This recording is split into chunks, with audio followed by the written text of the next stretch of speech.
Olá a todos, como é que estamos? Sou eu novamente, Helder de Araújo, no seu canal Luz no Fim do Túnel, neste 19 de maio de 2024, um domingo. Agora é umas 9 horas e 20 minutos da manhã na capital paulista, São Paulo, Zona Sul. O dia nublado, acredito que a temperatura vai subir, agora por volta de 21 graus. Começaremos hoje o nosso vídeo falando da ONU. Usarei um material que foi disponibilizado ali pelo Wellington Calazans. Veja, Israel desafia o mundo. É a força da grana que ergue e destrói coisas belas, como dizia na música, né? Só que na música era constrói coisas belas, né? O embaixador de Israel humilhou a ONU dentro da ONU. Isso já tem alguns dias, né? Desafiando as nações do mundo, supostamente unidas, né, na Organização das Nações Unidas, que parece que é uma organização que serve mais para desunir as nações. Né? De quem é a culpa? Bom, em primeiro lugar é da própria Israel, né, e da própria ONU, né, que aprovou a criação deste Estado Frankenstein, né, no meio de um povo, no meio de uma etnia, no meio de uma comunidade que já existia, né, e não criou um Estado para esta comunidade, Palestina, árabe e tudo mais. Né. A ONU abandonou os pilares fundamentais que justificaram a sua existência. Criou monstros, como é o próprio Estado de Israel, e agora ela vai levar mordidas, né, desta criatura. Né. Bom, a ONU foi fundada idealmente como uma espécie de continuidade renovada, repensada da velha Liga das Nações, que era, vamos dizer, a ONU que vigorou lá ao final da Primeira Guerra Mundial, né, que já estava assim extremamente enfraquecida já por volta de 1930 e tanto, né? E a ideia então era que ela desempenharia a ONU um papel vital para resolver conflitos internacionais, como através da mediação, da diplomacia, da representação dos países. Então, a ONU deveria ser um espaço, um fórum de debates, né, e de discussões para prevenir e resolver os conflitos, através do diálogo e da reconciliação. Com o tempo, a importância da ONU começou a ser questionada. A despeito de sua fama como um fórum global, ela foi aparelhada pelos Estados Unidos e passou a servir à agenda internacional da OTAN. Né? Em vez de ser um espaço para as nações se reunirem e debaterem as suas diferenças e buscarem soluções, a ONU não evitou tragédias, não evitou conflitos, não evitou tensões e, frequentemente, quando havia a oportunidade de evitar essas tragédias, você tinha lá um veto. Né? Não, isso daí nós não queremos. Né? Eu sou do Conselho de Segurança e eu veto porque eu quero que esse conflito continue. Isso acabou se tornando uma constante. Né? Por exemplo, a ONU negou aos palestinos o direito ao Estado da Palestina, lá em 1948. Paralelamente, fundou e protegeu incondicionalmente o Estado de Israel. Quer dizer, isso não é uma comunidade de nações, isso é um evidente privilégio, né, que não deve existir entre as nações. As nações deveriam ter uma equanimidade, uma igualdade de condições e de direitos, já que é para isso que existe a ONU. Né? A manutenção da paz, a promoção dos direitos humanos, a promoção do desenvolvimento, o estímulo à cooperação internacional. Veja, na teoria são coisas magníficas e desejáveis, né? São os objetivos da ONU, né? Mas acontece que todos esses objetivos foram adaptados aos interesses particulares e pessoais e individuais dos Estados Unidos e, em parte, também da União Europeia. E um papel relevante foi dado àquela organização lá, a OTAN, né, que só se justificou na época da Guerra Fria. Né? Bom, essa sabotagem da ONU desempenhou um papel contrário ao da construção de um mundo mais pacífico, justo e próspero. Basta ver que nós não estamos indo para um mundo mais pacífico, justo e próspero. Quer dizer que a ONU ela já não se justifica. Né? Ela enfrenta desafios de credibilidade por causa dessa manipulação. Né? As críticas feitas aí pelo embaixador de Israel são os frutos podres, plantados pela própria ONU. Alguns argumentam que a organização é burocrática e ineficaz, de fato. Outros criticam sua dependência do poder de veto dos membros permanentes do Conselho de Segurança, de fato.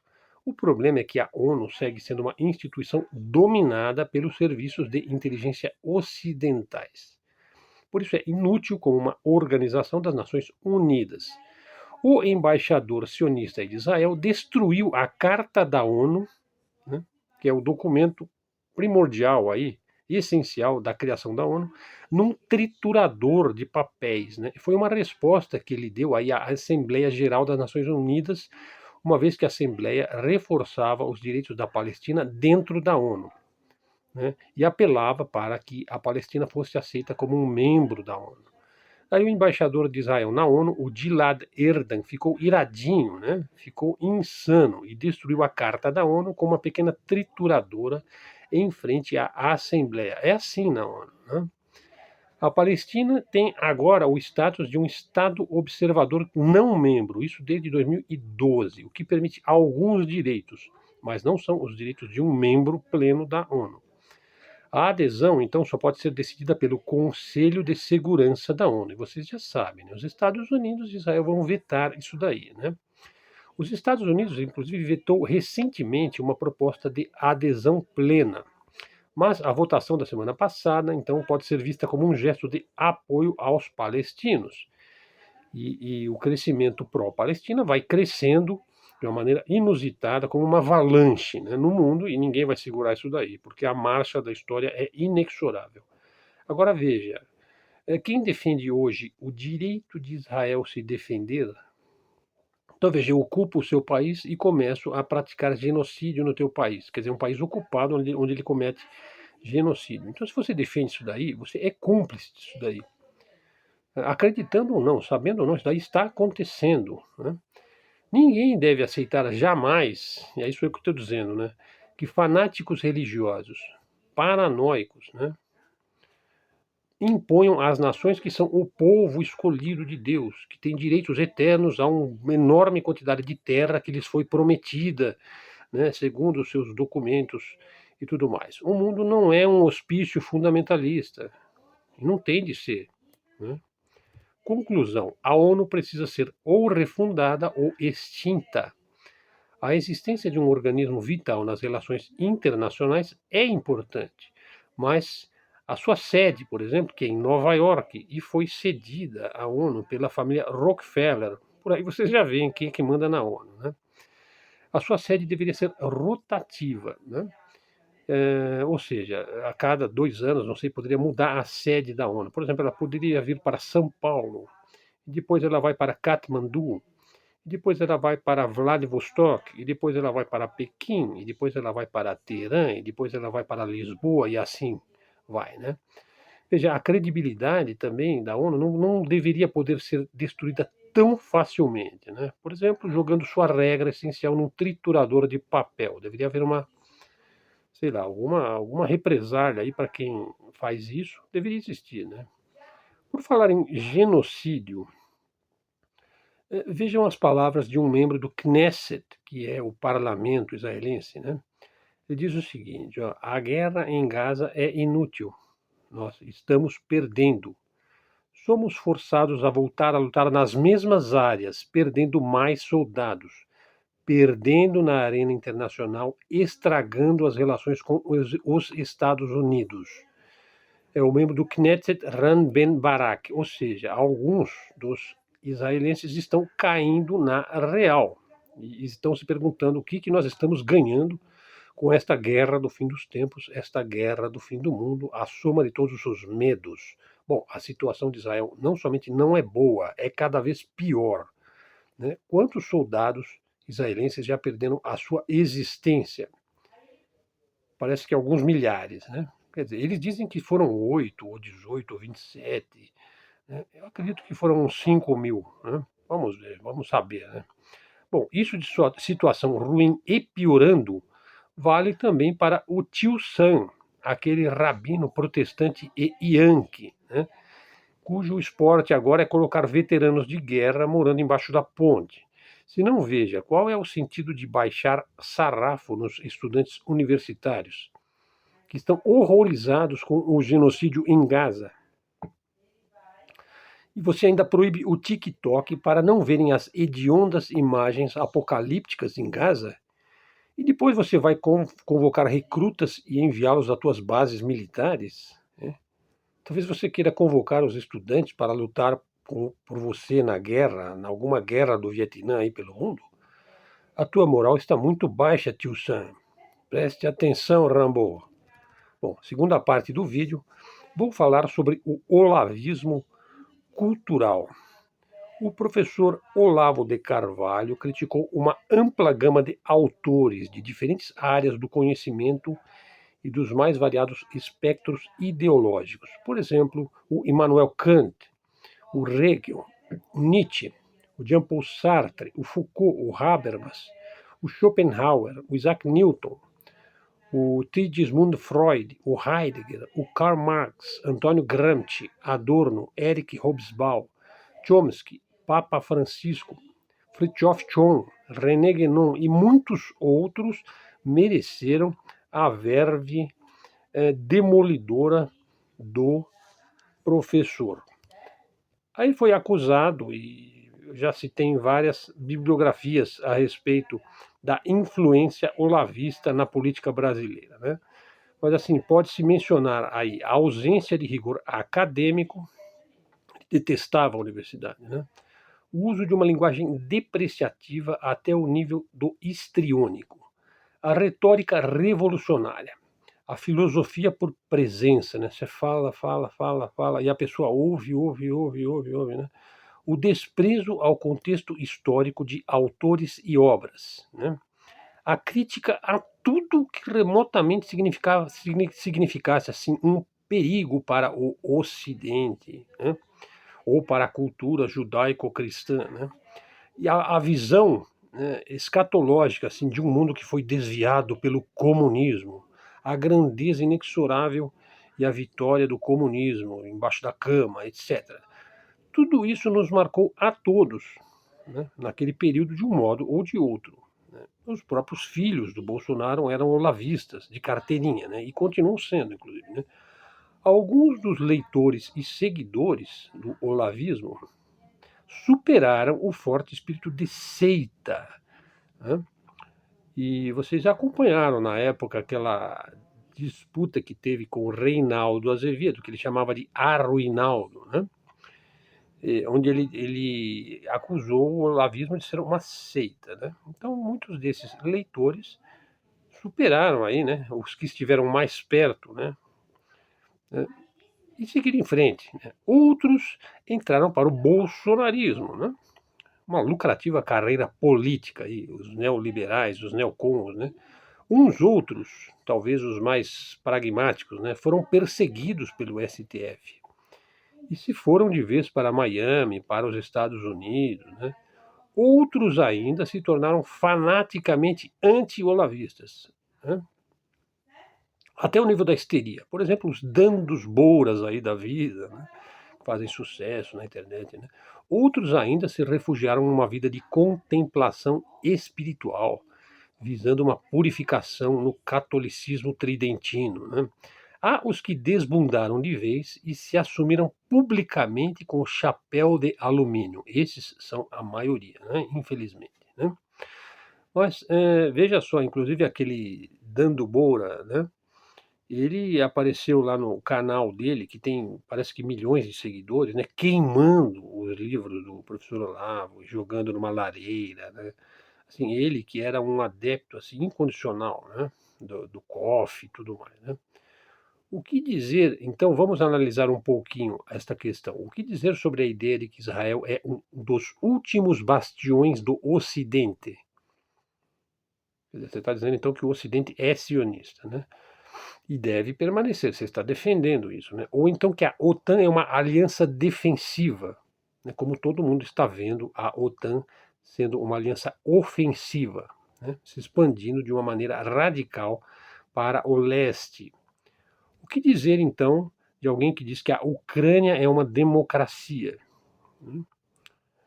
O fato é que você defender a aberração fake chamada tradição judaico-cristã é um tanto contraditório, quando se constata as atrocidades cometidas pelos judeus contra os palestinos. E quando eu digo judeu aqui, estou me referindo ao sionismo contra os palestinos. Inclusive explodiram igrejas cristãs na faixa de Gaza. Tem muito palestino cristão, hein? Bom, o olavismo se tornou a cara do neocon e do neoliberal brasileiro. Todo o movimento conservador está contaminado por esta praga aí do americanismo e do sionismo.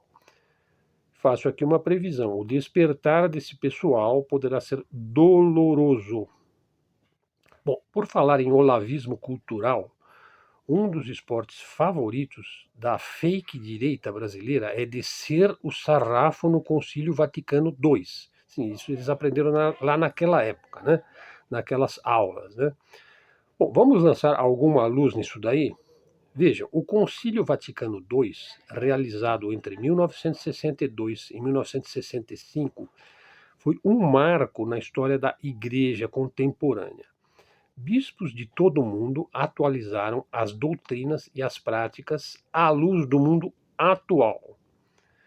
Algumas das propostas, e que foram implementadas muito lentamente, foram, a grosso modo, a modernização da Igreja, seria uma popularização, né? Uma maior ênfase na Bíblia e na leitura da Bíblia, diretamente pelo fiel, uma simplificação da liturgia e do rito, que passa assim no vernáculo, nas línguas, né, e não mais no latim, a revalorização do papel dos leigos, ou seja, do indivíduo que frequenta a igreja, que é um católico praticante, o diálogo interreligioso, quer dizer, um ecumenismo sadio com as outras religiões e doutrinas, e por aí vai, né? Bom, agora eu vou dar minha opinião a respeito. Primeiro, a reforma litúrgica, ela diluiu uma boa parte da solenidade, da grandeza e da profundidade, vamos dizer, da beleza do rito tradicional. Daí o termo modernização da igreja. Da minha parte, eu digo que houve um empobrecimento da grandeza e da solenidade do rito. Mas há que se dizer, o Concílio Vaticano II foi uma reforma dentro de muitas outras reformas. Se não veja, nada se compara a uma tocata e fuga de Bach, né, no órgão de tubo, né, que aliás você ainda encontra isso hoje no Mosteiro de São Bento aos domingos, né? Lá é só descer do metrô São Bento ali e ir até o mosteiro, né? Há alguma coisa que se compara à Capela Sistina ou à sonoridade do latim? Uma missa em latim é outra coisa, na minha modesta opinião. E o canto gregoriano? Mesma coisa, você ainda encontra lá no Mosteiro de São Bento aos domingos. Os monges ali do mosteiro, beneditinos, ainda praticam o bom e velho canto gregoriano, insubstituível, aliás. E o que dizer dos vitrais medievais? Onde é que você faz isso hoje em dia? E as grandes catedrais góticas? Né? Onde é que você encontra isso hoje em dia? Então, assim, não vou querer me aprofundar no assunto, né? Mas eu acho que a igreja vem sendo empobrecida, e não é o Concílio Vaticano II que empobreceu no sentido da grandeza que a Igreja Católica já representou para o mundo. Bom, vamos à terceira parte do vídeo. Vou falar agora sobre as sanções sobre os Estados Unidos. Aumentar os impostos dos Estados Unidos para o americano sobre produtos chineses pode prejudicar o comércio entre Pequim e Washington, mas naturalmente vai abrir ainda mais oportunidades para a China no mercado russo e em toda a Ásia de uma maneira geral.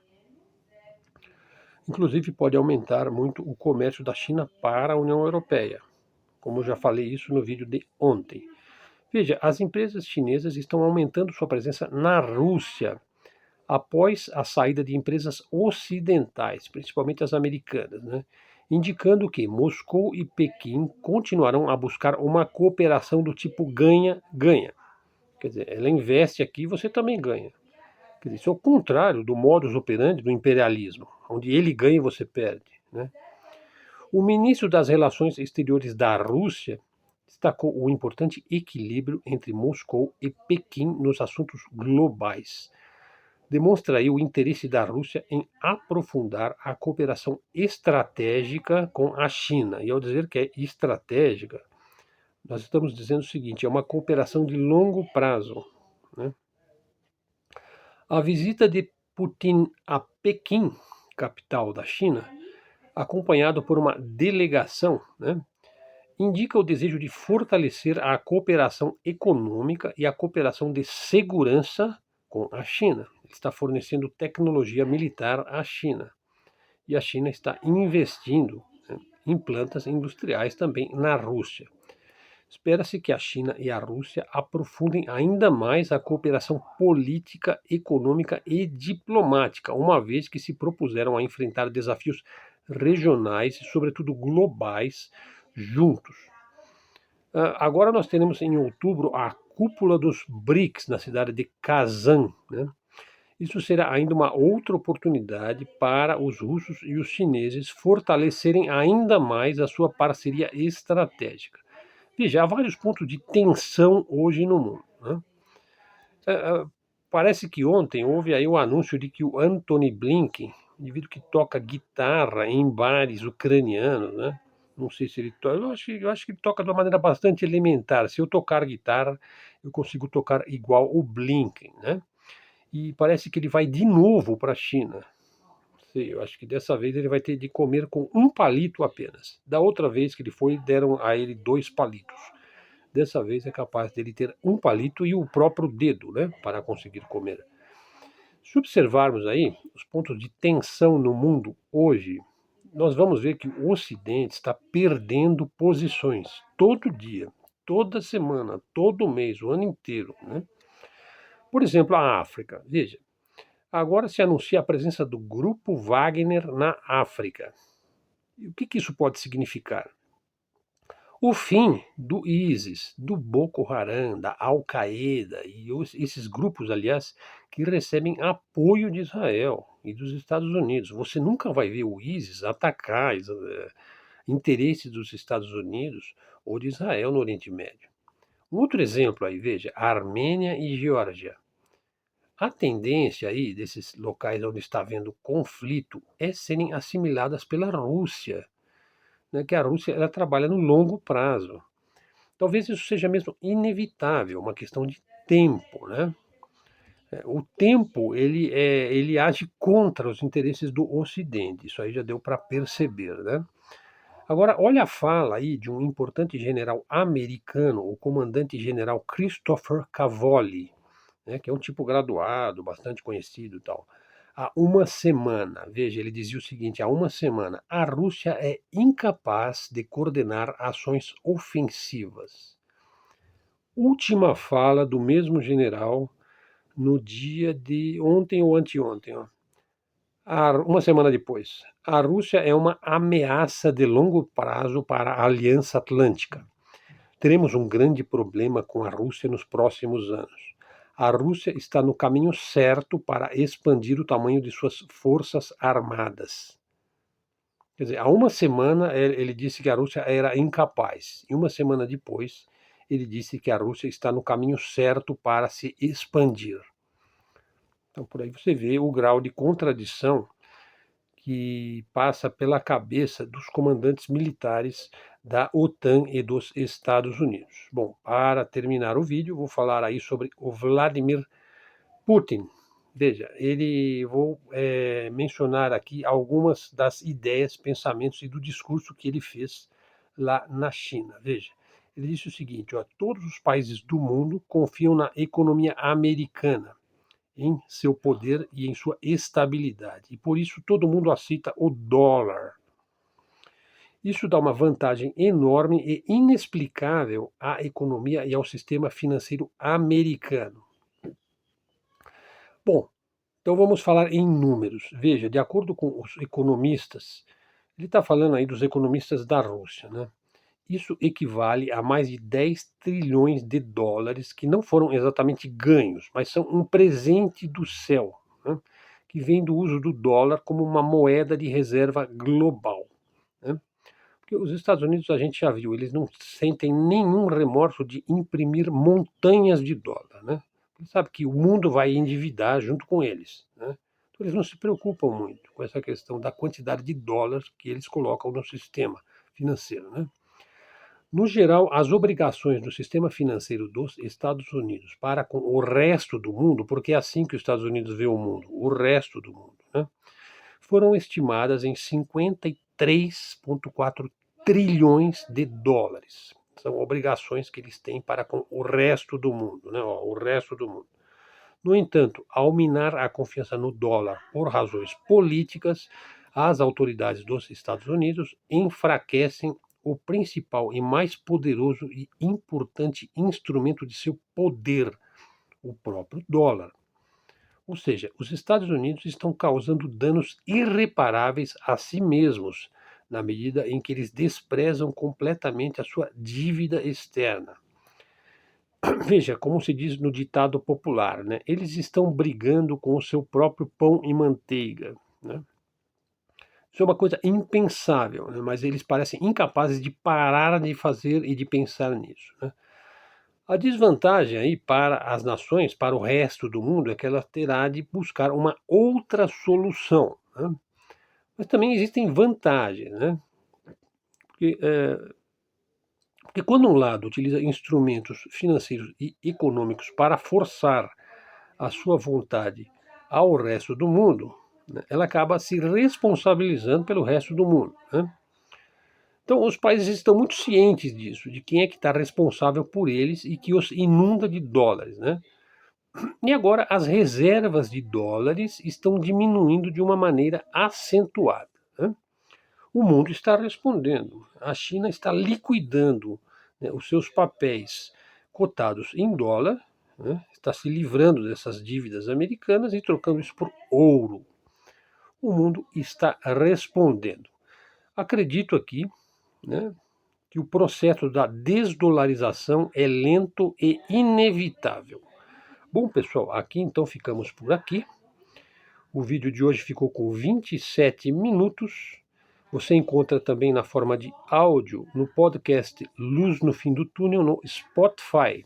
O canal está crescendo de uma maneira natural, sem nenhum sensacionalismo, sem nenhuma marketagem, pois a nossa marca é a livre expressão, a livre comunicação, dentro das fontes principais aí da mídia alternativa, da mídia independente que a gente traz para vocês, preferencialmente todos os dias, né?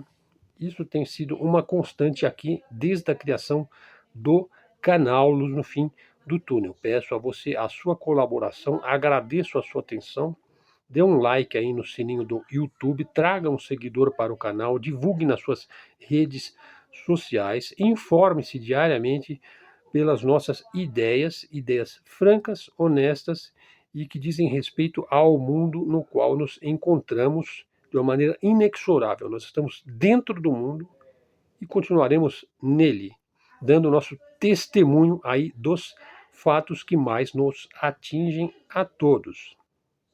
Não vou abordar o Rio Grande do Sul hoje, já fiz vários vídeos aí sobre o Rio Grande do Sul, mas uma coisa que me chamou a atenção, veja, que eu até coloquei lá no Facebook uma situação que me chamou a atenção. Veja, eu coloquei assim, ó, o deslumbrado liberal, né, esse pessoal que adora a farinha lima, né, ele sente calafrios na espinha quando ele ouve a palavra empresário. Ele parece que ele começa a subir pelas paredes, né, ele fica emocionado, né. Se ouvir então a palavra livre mercado, para ele é o paraíso, né. E a gente teve uma amostra disso lá no Rio Grande do Sul, né. Os ANCAPs aí, os empresários de tragédias, vendem o galão d'água, que custa R$ 10 no supermercado, eles vendem a R$ 100 para pessoas que sequer encontraram as calças no meio da enxurrada. O neoliberalismo é lindo, sim. Quem é que está errado são as Forças Armadas, são a Força Nacional, o Corpo de Bombeiros, a Defesa Civil. Quer dizer, o Estado está fazendo a sua parte aí. Sim, nós já criticamos muito aqui o descaso do governo do Sul com os solos, subsolos e com a parte geográfica do Rio Grande do Sul. Recomendo um vídeo do professor Loriel Rocha a respeito das causas das enchentes no Rio Grande do Sul. Pessoal, sendo o que tínhamos para hoje, agradeço a presença de todos. Até a próxima e fiquem com Deus.